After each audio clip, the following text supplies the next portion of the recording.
إن الحمد لله نحمده ونستعينه ونستغفره ونؤمن به ونتوكل عليه ونعوذ بالله من شرور أنفسنا ومن سيئات أعمالنا.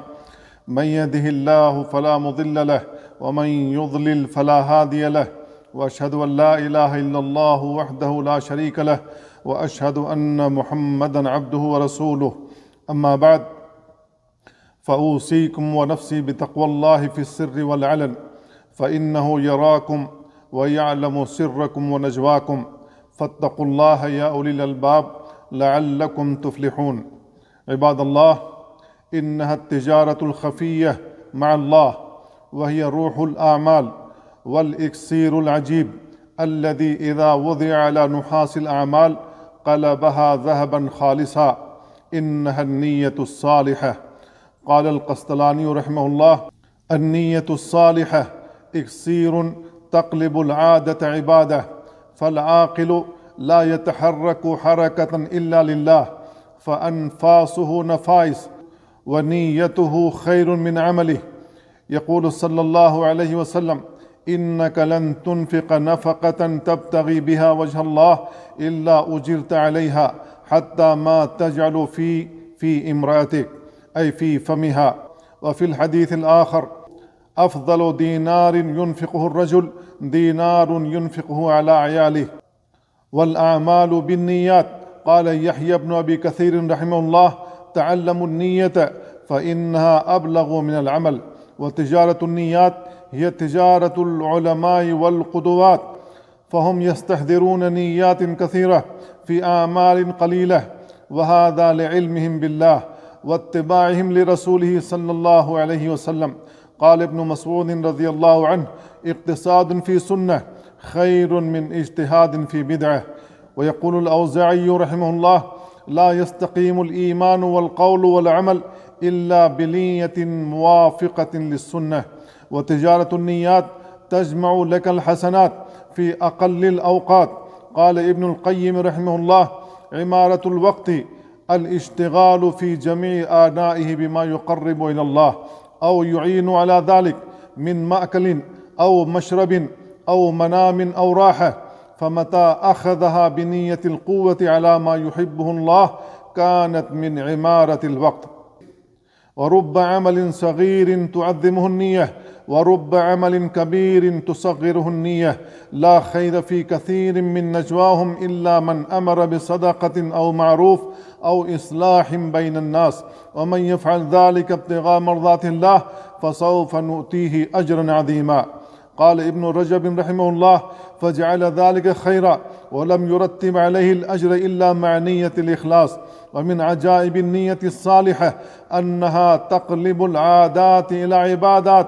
قال ابن القيم رحمه الله: خاصة المقربين انقلبت المباحات في حقهم إلى طاعات بالنية، فليس في حقهم مباح بل كل أعمالهم راجحة. قال بعض أهل العلم: عبادات أهل الغفلة عادات، وعادات أهل اليقظة عبادة. والنفقة الواجبة تتحول إلى تجارة رابحة بالنية الصالحة. قال صلى الله عليه وسلم: إذا أنفق المسلم نفقة على أهله وهو يحتسبها كانت له صدقة. قال العلماء: لا يدخل فيه من أنفقها ذاهلا، ولكن يدخل المحتسب فينفق بنية أداء ما أمر به. وهذه النية يغفل عنها الكثير وما يعقلها إلا العالمون. ومثال ذلك أن ينوي في ذهابه إلى الوظيفة طلب الحلال والإنفاق على العيال، وينوي في زيارة الأقارب صلة الرحم والتعاون على الخير، وينوي في الزواج عفاف نفسه وأهله وتحصيل ذرية يدعو له بعد موته. والنوم والراحة إذا قصد بها الإعانة على الطاعات تحولت إلى عبادات. قال صلى الله عليه وسلم: من أتى فراشه وهو ينوي أن يقوم يصلي من الليل فغلبته عينه حتى يصبح كتب له ما نوى، وكان نومه صدقة عليه من ربه. يقول معاذ رضي الله عنه: إني أحتسب نومتي كما أحتسب قومتي. والشهوة المباحة تنقلب بالنية إلى طاعة، يقول صلى الله عليه وسلم: وفي بضع أحدكم صدقة، والبضع هو الجماع. قالوا: يا رسول الله، أياتي أحدنا شهوته يكون له فيها أجر؟ قال صلى الله عليه وسلم: أرأيتم لو وضعها في حرام أكان عليه فيها وزر؟ فكذلك إذا وضعها في الحلال كان له أجر. قال النووي رحمه الله: وفي هذا دليل على أن المباحات تصير طاعات بالنيات الصادقات، فالجماع يكون عبادة إذا نوى به قضاء حق الزوجة ومعاشرتها بالمعروف، أو طلب ولد صالح، أو إعفاف نفسه، أو إعفاف الزوجة. والعبادة مرتبطة بالنيات في صحتها وفي مضاعفة أجرها، وقد تتحول الطاعة الواحدة إلى طاعات متعددة بتعدد النيات.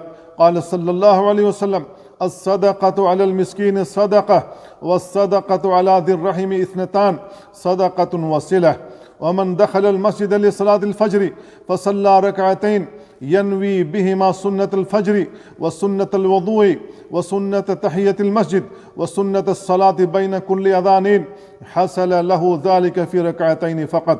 قال السعدي رحمه الله: من نعمة الله أن العمل الواحد يقوم مقام أعمال. ومن أعظم أسباب السعادة والشعور بالراحة صفاء النية وسلامة الطوية. يقول ابن حزم رحمه الله: رأيت أكثر الناس يتعجلون الشقاء والهم والتعب لأنفسهم بسبب نيات خبيثة وتمني البلاء لمن يكرهونه، ولو أنهم صفوا نياتهم وحسنوها لتعجلوا الراحة لأنفسهم وتفرغوا لمصالح أمورهم. ومن بركة النية الصادقة أنها تجلب لك الحسنات بلا عمل، فإذا هم العبد بالخير ثم حيل عنه كتب حسنة كاملة.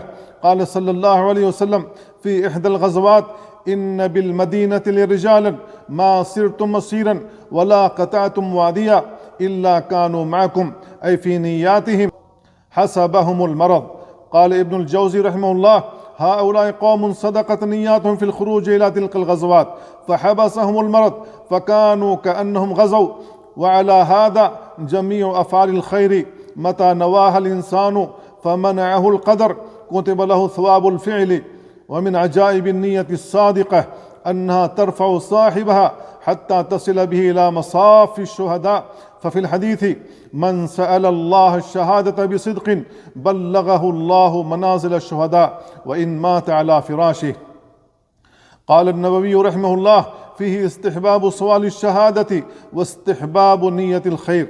والنية الصادقة لها أثر في حصول المال بما لا يخطر على البال. قال صلى الله عليه وسلم: من أخذ أموال الناس يريد أداءها أدى الله عنه.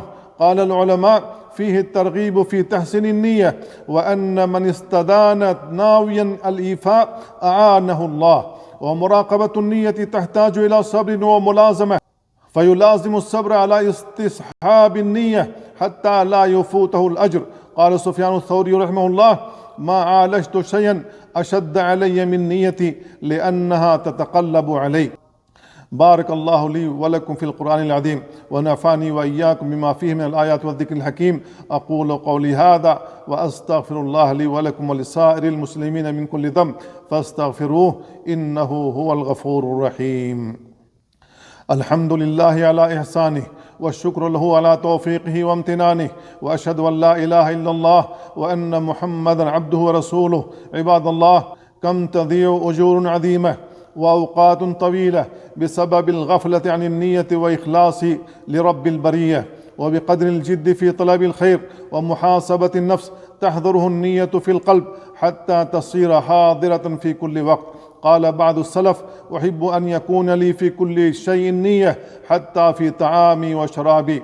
والمسلم الفطن يغتنم هذه الحياة القصيرة بجمع الحسنات بالنيات الصالحات واستحضار النيات في جميع الأحوال والأوقات. قل إن صلاتي ونسكي ومحياي ومماتي لله رب العالمين لا شريك له وبذلك أمرت وأنا أول المسلمين. عباد الله، إن الله وملائكته يصلون على النبي يا أيها الذين آمنوا صلوا عليه وسلموا تسليما اللهم صل على محمد وعلى آل محمد كما صليت على إبراهيم وعلى آل إبراهيم إنك حميد مجيد اللهم بارك على محمد وعلى آل محمد كما باركت على إبراهيم وعلى آل إبراهيم إنك حميد مجيد اللهم أعز الإسلام والمسلمين وأذل الشرك والمشركين ودمر أعداءك أعداء الدين واحمي حوزة الدين وانصر عبادك الموحدين اللهم فرج هم المهمومين ونفس كرب المكروبين واشف مرضانا ومرضى المسلمين اللهم آمنا في أوطاننا وأصلح أئمتنا وولاة أمورنا ووفق ولي أمرنا وولي عهده لما تحب وترضى وخذ بناصيتهما للبر والتقوى عباد الله إن الله يأمر بالعدل والإحسان وإيتاء ذي القربى وينهى عن الفحشاء والمنكر والبغي يعظكم لعلكم تذكرون فاذكروا الله العظيم الجليل يذكركم واشكروه على نعمه يزدكم ولذكر الله أكبر والله يعلم ما تصنعون.